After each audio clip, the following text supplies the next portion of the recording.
భార్య పూజాఫలం భర్తకు దక్కుతుందా? పురాణేతిహాసాల అనుసరించి భర్త ఏ ధర్మకార్యం చేసినా ఆ పుణ్యంలో సగభాగం భార్యకు వస్తుంది.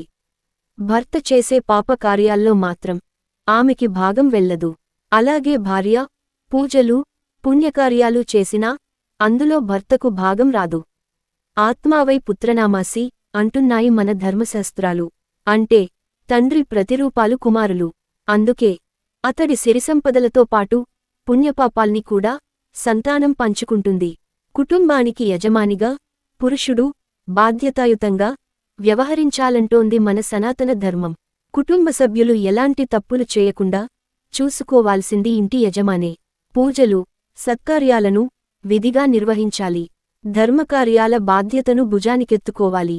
భార్య గుడికి వెళ్తుంది కదా, పూజలు చేస్తోంది కదా అని అతడు తప్పించుకోకూడదు. ఇంటి పెద్ద పుణ్యకార్యాల్లో పాలు పంచుకోకపోతే ఫలితం దక్కదు. ముందు తన ప్రవర్తనలో ఎలాంటి దోషాలు దొర్లకుండా అప్రమత్తంగా ఉండాలి. భార్యా పిల్లలు తెలుసో తెలియకో ఏదైనా తప్పు చేస్తే సరిచేయాలి.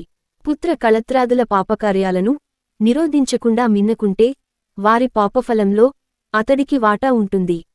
ఈ వీడియో మీకు నచ్చితే లైక్ చేసి సబ్స్క్రైబ్ చేసి మన ఛానల్ను సపోర్ట్ చేయండి.